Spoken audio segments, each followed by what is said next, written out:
Elhamdülillahi Rabbil alemin. Vel aqibatu lil muttaqin. Ven nedâmetu alel gâfilin. Ve la udvâne illa alel zâlimin. Vessalatu vesselamu ala eşrefil enbiyai vel murselin. Nebiyyina Muhammedin ve ala alihi ve sahbihi ecma'in. Rabbi şrahli sadri ve yessirli emri ve hlul uqdeten min lisani yefqahu kavli. Allahümme allimna ma yenfa'una ve enfa'na bima allamtana ve zidna ilma. Muhterem Müslümanlar, bugün danışmaq istədiyimiz mövzu çox əzəmətli və çox olduqca önəmli bir mövzulardandır. Mövzu uzun mövzu olduğu üçün bu mövzunu 4 başlıq altında danışmağı özümə borc bildim.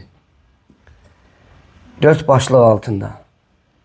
Demək, birinci başlıq odur ki, həqiqətən vaxt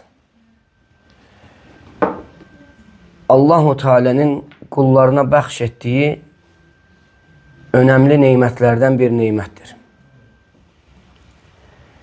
Çünki Abdullah ibn Abbas radıyallahu anhumadan rivayet olunan hədisdə Peyğəmbər sallallahu aleyhi və səlləm buyurur: "Ni'mətani məğbunun fihimə kəthirun minən nas, əs-sihhatu vəl-fərağ." Peyğəmbər sallallahu aleyhi və səlləm buyurur: İki neymət vardır ki, insanların çoxu bu iki neymət haqqında aldanmaqdadırlar, uduzmaqdadırlar. Bu neymətlər də sağlamlıq və boş vaxt. Demək, möhtərəm müsəlmanlar, bizlər vaxtımızı gərək qoruyaq. Vaxtımızı qorumaq bizlərə vacibdir. Vaxtı qoruyub, onu faydalı işlərlə məşğul etmək və onu boş-boş işlərdən qorumaq bizim üzərimizə düşən vəzifələrdəndir. Vaxtın qorunması, vaxt müminin üçün çox önəmlidir. Mümin olan insan gərək vaxtını dəyərləndirsin, vaxtını xeyirli olan işlərlə məşğul etsin. Vaxtın əzəmətli olmağını Allah Subhanahu və Teala Qur'an-ı Kərimdə çox ayət-i kərimələrdə bizə tövsiyə edərək bildirir. Məsələn, Allah-u Teala Fəcr surəsində Fəcr vaxtına and içərək deyir ki, "Vəl-fəcr", and olsun dan yerinin ağarmasına, yəni səhər vaxtına, fəcr vaxtına. Başqa surədə Allah-u Teala buyurur, "Vəl-asr", and olsun əsr vaxtına. Allah-u Teala'nın bu vaxta and içməsi, alimlər deyir ki, həqiqətən bu vaxtın əzəmətli olmasını bildirir. İkinci danışmaq istədiyimiz mövzu yenə vaxtla bağlıdır. Ancaq mövzu olaraq odur ki, həqiqətən insan vaxtını boş işlərə sərf etməməsi, faydalı işlərlə vaxtını keçirməyinin vacibliyi, zəruriliyi. Bu haqda Peyğəmbər sallallahu aleyhi və səlləm Abdullah ibn Məsud radiyallahu anhumadan rivayet etdiyi hədisdə buyurur: "İğtənim xamsan qablə xams. Şəbəbəkə qablə haramik. Ghinəkə qablə faqrik. Səhhətəkə qablə səqamik. Fərağikə qablə şuğlik. Həyətəkə qablə məvtik." Peyğəmbər sallallahu aleyhi və səlləm buyurur: 5 şey sizə gəlmədən öncə 5 şeyin dəyərini bilin. Sonra buyurur ki, qocalmadan gəncliyin, kasıblaşmadan zenginliğin, xəstələnmədən sağlamlığın, bir işlə məşğul olmadan boş vaxtın, bir də ölüm səni yaxalamadan həyatının dəyərini bilin, deyir Peyğəmbər sallallahu aleyhi və səlləm. Demək, bu hədis bizə onu öyrədir ki, əgər bizə fürsət verilən vaxtdan səmərəli istifadə etməsək, sonra bizə qocalıq ya məşğuliyyət ya xəstəlik üz verərsə, demək, bu xeyirləri etməkdən məhrum ola bilərik. Bu xeyirlər bizim əlimizdən çıxa bilər. Çünki xəstəlik, qocalıq,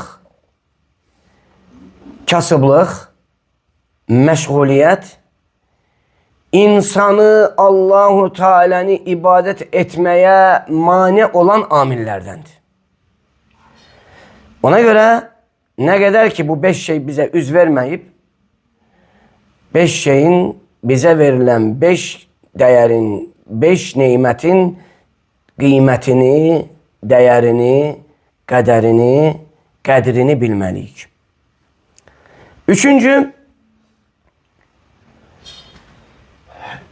maniyələr dediyimiz kimi, maniyələr bizə baş verməmişdən öncə bizə verilən fürsətlərdən səmərəli istifadə edərək, vaxtımızı qoruyaraq, xeyir olan əməlləri etməyə tələsmək. Tələsmək. Sanki o şeylər bizim əlimizdən çıxmağa qorxaraq, o xeyirləri əməl etməyə tələsməyimiz. Deyə bilərsiniz ki, qardaş, xeyir olan əməlləri etməyə tələsməyə dəlil nədir? Allahu Teala Əli İmran surası 133-cü ayəsində buyurur: وَسَارِعُوا إِلَى مَغْفِرَةٍ مِّنْ رَبِّكُمْ وَجَنَّةٍ عَرْضُهَا السَّمَاوَاتُ وَالْأَرْضُ اُعِدَّتْ لِلْمُتَّقِينَ. Rəbbiniz tərəfindən bağışlanmağa və müttəqilər üçün hazırlanmış cənnətə, genişliyi göylər və yer qədər olan cənnətə tələsin, deyir Allah-u Teala. Demək, bu ayətdən anlaşılır ki, bu ayətdən başa düşülür ki, cənnəti qazanmaq üçün tənbəllik yox, cənnəti qazanmaq üçün çalışmaq və tələsmək lazımdır. Və həmçinin Allah-u Teala Bəqara surası 148-ci, Məidə surası 48-ci ayələrində buyurur: وَاسْتَبِقُوا الْخَيْرَاتِ. Xeyir işləri yerinə yetirməkdə tələsin, yarışın, ötüşün, deyir Allah-u Teala. Demək, bu ayətlər bizə göstərir ki, xeyir olan əməlləri etmək üçün tələsmək lazımdır. Fürsət düşdü mü? Bir xeyir əməli etməyə sənə imkan yarandı mı? Bir xeyir olan əməli etməyə sənə fürsət yarandı mı? Anında o əməli etmək. Sonraya saxlamamaq. Çünki sonra möminləri, müsəlmanları həlak edən əməldir. Sonra edərəm, sabah edərəm, bir gün edərəm. Hələ vaxt var. Bu şeylər möminləri, yəni aldadan əməllərdir. Demək, həmçinin, baxın, Peyğəmbər sallallahu aleyhi və səlləm bir əzəmətli hədisində nə deyir? Əbu Hüreyrə radiyallahu anh'dan rəvayət olunan hədisdə Peyğəmbər sallallahu aleyhi və səlləm bizə buyurur ki, salih əməlləri yerinə yetirməyə tələsin. Peyğəmbər sallallahu aleyhi və səlləm buyurur, salih əməlləri yerinə yetirməyə tələsin. Yoxsa nə gözləyirsiniz? Unudulmağa səbəb olacaq bir yoxsulluğu mu? Unudulmağa səbəb olacaq bir yoxsulluğu mu? Azdıracaq bir var dövləti mi? Her şeyi bozacak bir hastalığı mı? Ağlı zayıflatacak kocalığı mı? Canı alacak ölümü mü? Gözlenilenlerin en şerlisi olan Deccalı mı?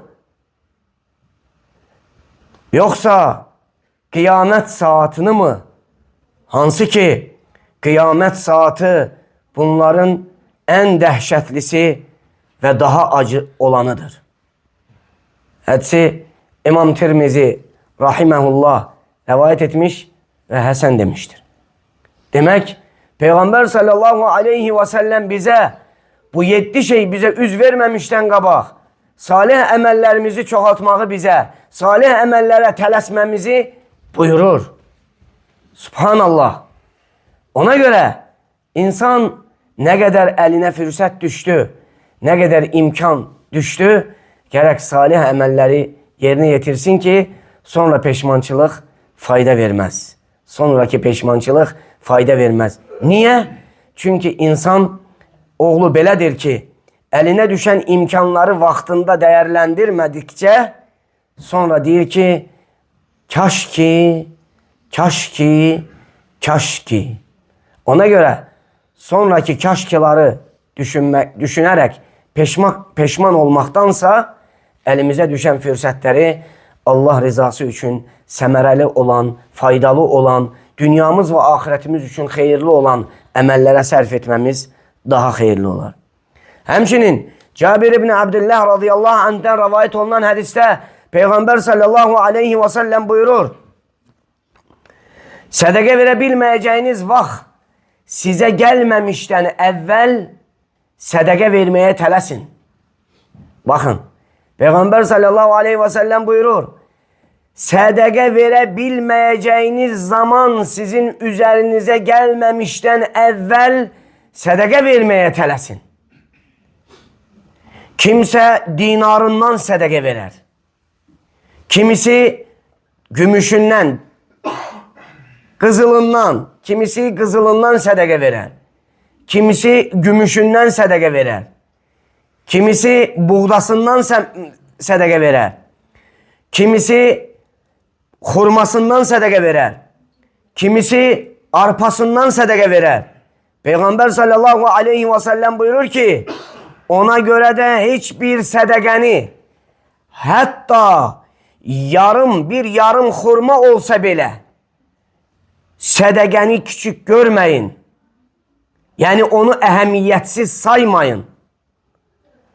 Subhanallah. Yarım hurma olsa bile onu sədəqə vermeye, Peygamber sallallahu diyor ki onu sədəqə vermək için küçük görmeyin. Subhanallah. Bu hadis bize ne öğretir?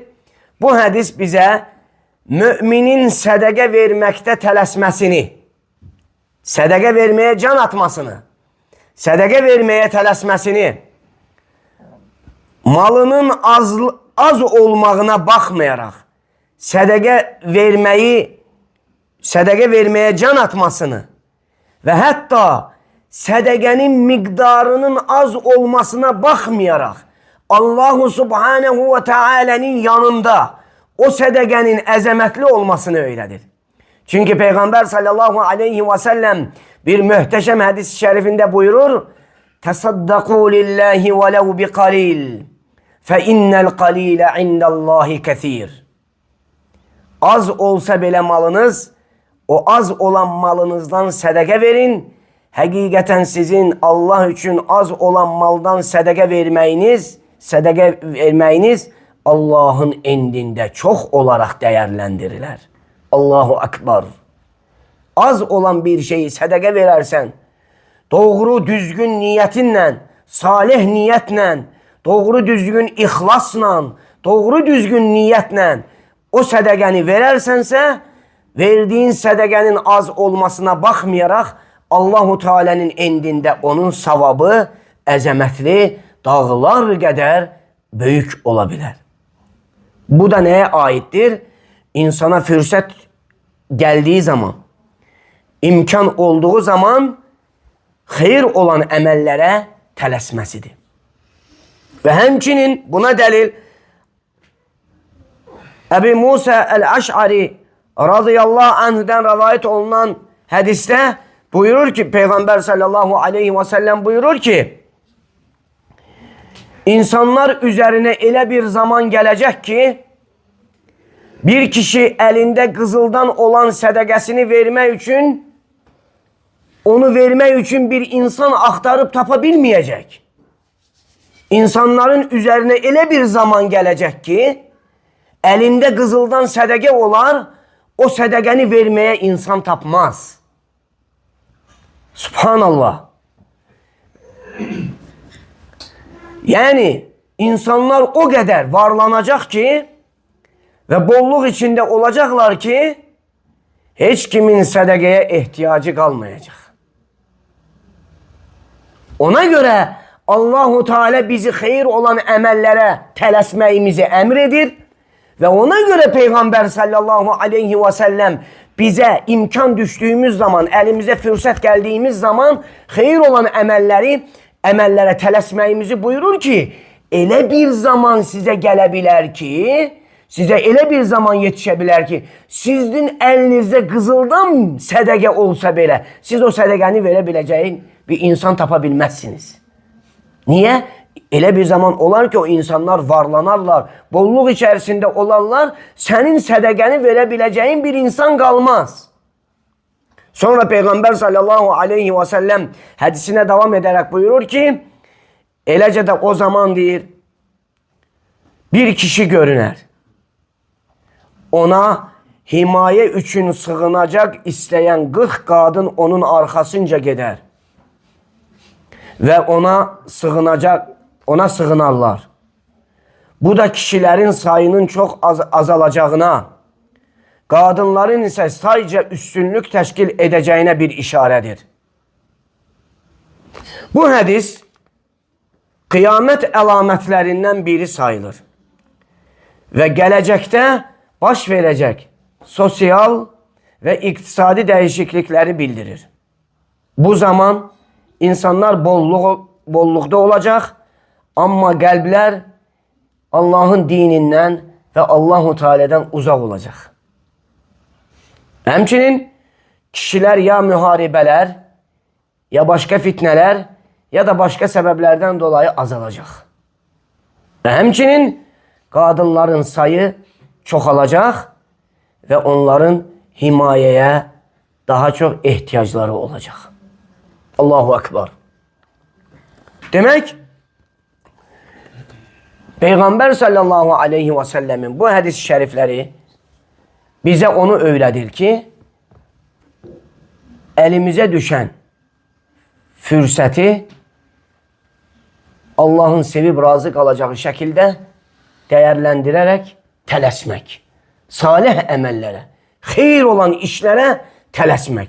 İmkan yarandı mı sana hayır olan bir işi görmeye, sen o işi görmek için tələs. Ve hemçinin dördüncü başlık odur ki, hakikaten kıyamet günü insanın soruşulacak olan nimetlerden de biri vaktidir. İnsanın kıyamet günü soruşulacak nimetlerinden de biri onun vaktidir. Peygamber sallallahu aleyhi ve sellem Abdullah İbni Mes'ud radıyallahu anhu'dan rivayet olunan hadiste diyor ki Peygamber sallallahu aleyhi ve sellem buyurur. La tezulu kademe İbni Adem'e yevmel kıyameti min indi rabbihi hatta yus'ele an hamsin. Kıyamet günü kulun Allahu Teala'nın huzurunda durduğu zaman huzurundan ayakları terpenmez. Ondan 5 şey hakkında soruşulmadıkça kıyamet günü kulun ayakları yerden terpenmez.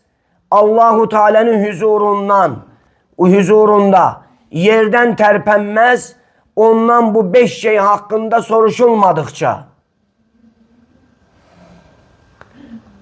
An umrihi fîmâ efnâh. Ömrünü neye sarf ettin? Ve an şebabihi fîme eblah. Gençliğini neyle geçirdin? Gençliğini nece geçirdin? Ve an malihi min eyne iktesebehu ve fîme enfekah. Malını hardan kazandın ve onu neye harcladın? Ve an ilmihi mâzâ amile bih. Ve öğrendiğin ilimle nece emel ettin? Ne emel ettin? Allahu Ekber. Demek kıyamet günü insanın soruşulacağı nimetlerinden de biri ona verilen vaktidir. Yani nece vaktidir? Ömrü. Ömür için insanın vakti gelir mi? Gelir. Kimisi 1 yıl, kimisi 10 yıl, kimisi 15 yıl, kimisi 20 yıl, kimisi 30 yıl, kimisi 40 yıl, kimisi 60 yıl, kimisi 100 yıl, kimisi daha da çok, daha da az. Ne yaşayıpsa Subhanallah o ömrü hakkında soruşulacak. Ve bunun içerisinde de, ömrünün içerisinde de hususiyle gençliğinden soruşulacak. Hususiyle gençliğinden bu hadise göre. Kazandığı malından nece kazanıp, neye harcayıp ve hemçinin öğrendiği ilminden ki o ilmini nece emel edip. Allahu Ekber. Demek bu hadise benzer bir hadis İbn Asakir rahimehullah rivayet ediyor. Diyor ki Ebu Derda radıyallahu anhu'dan rivayet ediyor ki diyor Ebu Derda radıyallahu anhu diyor ki Keyfe ente ya Uveymir İzâ qîle leke yevmel kıyâmeti e'alimte em cehilt. Ey Uveymir, senin halın nece olar ki kıyamet günü senden soruşulacak ki sen bilenlerden idin yoksa cahillerden idin, bilmirdin. Bilenlerden idin yoksa bilmeyenlerden, cahillerden idin. Fe in kulte dir, eğer desen ki alimtu, bilenlerden idim, o zaman sana deyilecek. فَمَاذَا عَمِلْتَ ف۪ي مَا عَلِمْتِ. Yaxşı onda bildiğinle nece emel ettin? Eğer desen ki cahillerden idim, قِيلَ لَكَ فَمَا كَانَ عُذْرُكَ ف۪ي مَا جَهِلْتَ اَلَا تَعَلَّمْتِ. Bilmediğin şey baresinde üzrün neydi? Bes niye öğrenmedin? Bilmediğin şeyi. Bes niye öğrenmedin? Allahu Ekber. Ve buna uygun rivayet olunur ki diyorlar ki وَيْلٌ لِلْجَاهِلِ مَرَّةً وَوَيْلٌ لِلْعَالِمِ سَبْعَ مَرَّاتٍ. Cahil olan insana bir kere, alim olan insana 7 defa vail olsun. Vail olsun cahile bir kere, alim olan bilen insana ise 7 kere. Allahu Ekber. Ona göre sahih hadis var ki sahih hadiste rivayet olunur ki kıyamet günü insanların en şiddetli azap çekeni eşeddun nase yevmel kıyameti eşeddun nasi azaben yevmel kıyameti, kıyamet günü insanların en şiddetli azap çekeni alimun lem yenfa'hullahu bi ilmi. Alim kes olacak ki ona bildiği ilmi ona fayda vermeyip, öğrendiği ilmi ona fayda vermeyen alim kıyamet günü insanların en şiddetli azap çekeni olacak. Ki ilmi ona fayda vermeyip.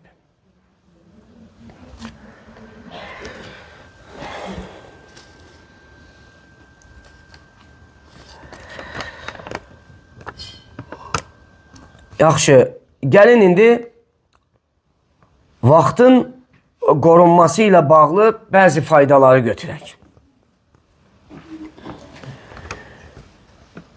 Bəzi hədislər keçdi, bəzi ayətlər keçdi və bu keçilən hədislərdən, ayələrdən çıxarılan faydalardır ki, o faydalarla tanış olaq ki, vaxtı qorunması ilə bağlı olan faydalardır. Birinci, ibadət və salih əməlləri təxirə salmaq təhlükəli olması. Demək, ibadət və salih əməlləri təxirə salmağın təhlükəli olması. Yəni, insanın əlinə fürsət düşür, o fürsət əlindən çıxır. Fürsət düşdüyü zaman, imkan yarandığı zaman onu yerinə yetirmir. Bu da nədir bu fürsət?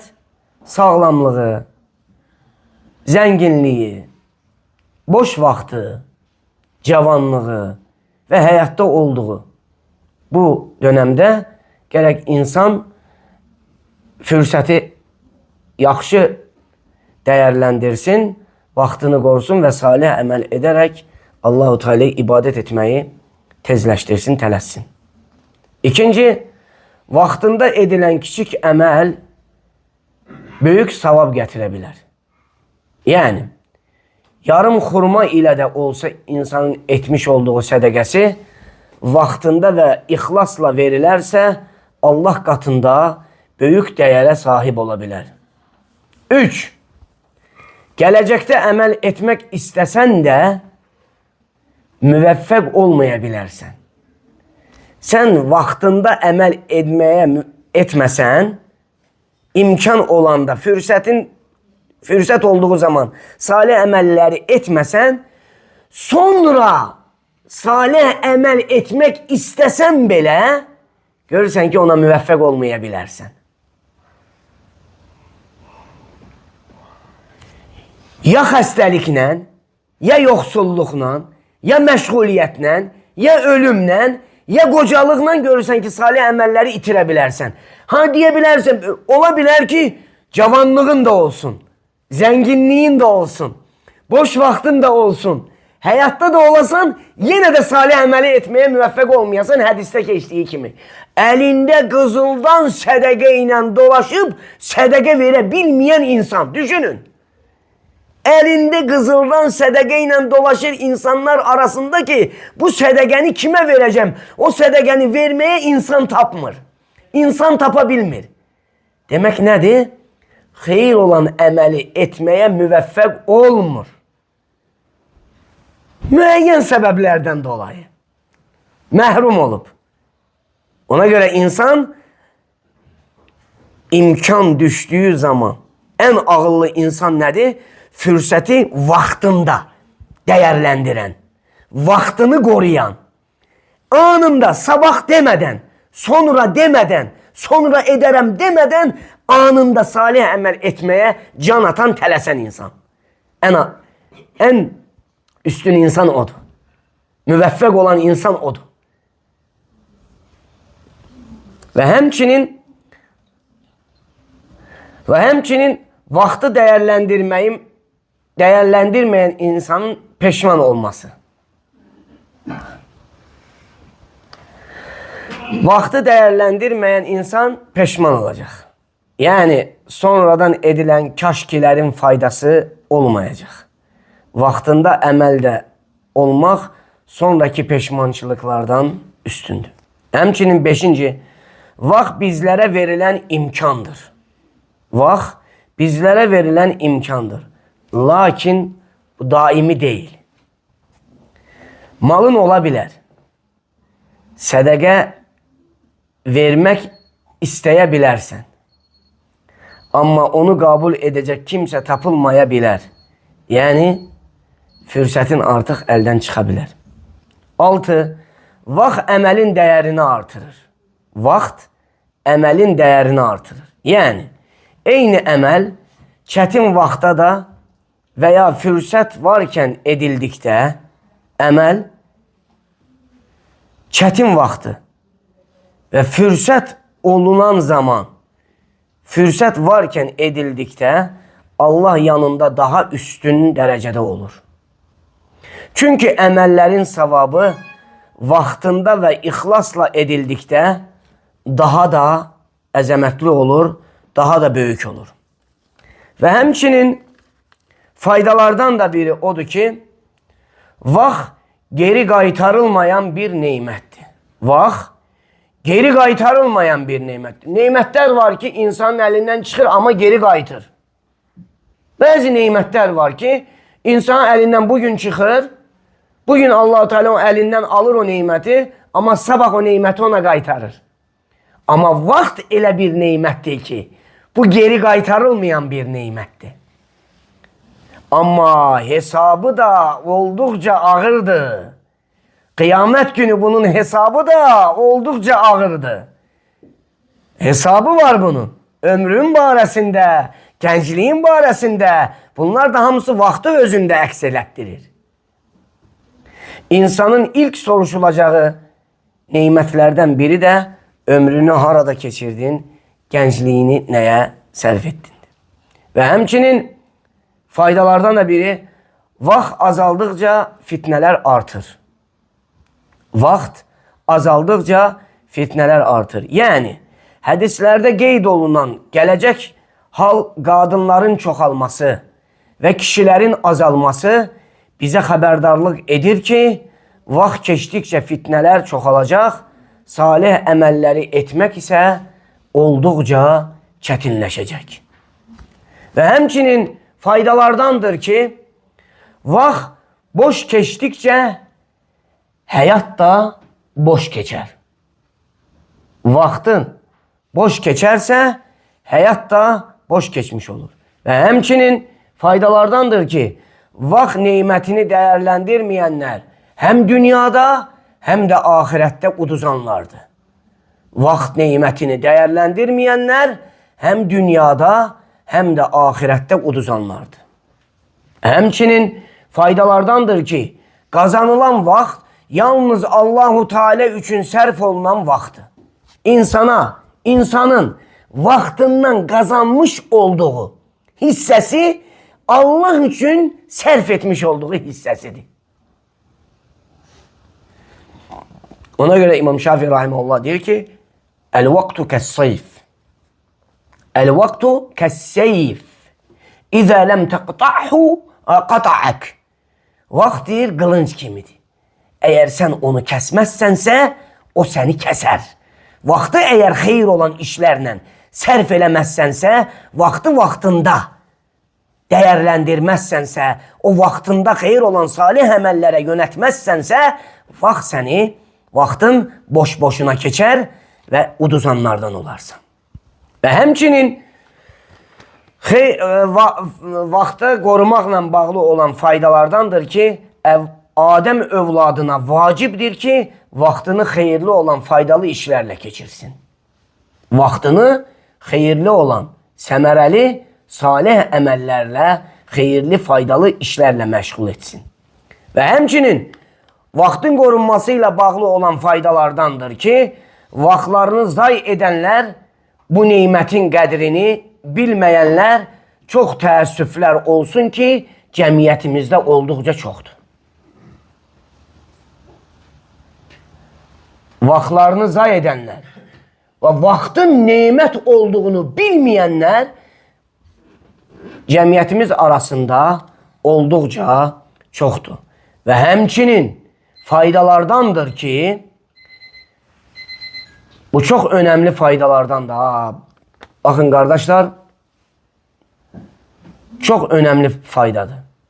Fitnələr, xəstəlik, ölüm, zəiflik gəlməmiş əməldə önə keçmək salih sələflərimizin yolu idi. Salih sələflərimiz gözləməzdilər ki, onlara bir xəstəlik baş versin, ya yoxsulluq gəlsin, ya məşğuliyyətlə, bir işlə məşğul olsunlar, ya qocalsınlar ki, xeyir olan əməllərlə məşğul olsunlar. Xeyr, onlar gözləməzdilər. Salih sələflərimizin yoludur ki, onların tutmuş olduğu yoldur ki salih olan əməlləri anında, vaxtında tez olaraq tələsərək yerinə yetirərdilər. Daha gözləməzdilər ki, mən filan əlimdə bir imkan olsun sonra eləyərəm. Subhanallah. Bugün yarım xurmanı sədəqə verə bilməyən elə bir ev ola bilərmi? Elə bir ev ola bilərmi ki, yarım xurma sədəqə verə bilməsin? Kim nə istəyir desin? Elə bir ev bugünkü gündə heç kimin ağlına gəlməz. Ki filan kəs heç yarım xurmanı sədəqə verə bilməz. Amma yarım xurmanı sədəqə verə bilən insan ixlasla, səmimi, gözəl niyyətlə o yarım xurmanı sədəqə verə bilərsə insan, ola bilər dağlar boyda sədəqə verdiyi insandan daha çox savab qazansın. Niyə? İxlasına, səmimiyyətinə, doğruluğuna və niyyətinin gözəlliyinə görə. Çünki Allah-u Teala da həqiqətən salih əməlləri, salih, gözəl niyyətli insanlardan, ixlaslı olan insanlardan qəbul edir. Allahu Ekber. Allah-u Teala'dan istəyirəm, Allah-u Teala bizi eşidib faydalanan qullarından etsin. Vallahu Teala a'la və a'lem və sallallahu ala nebiyyina və səlləm. Subhanəkallahumma və bihamdik. Nəşhədu en la ilahe illa ente nestağfiruka və netubu.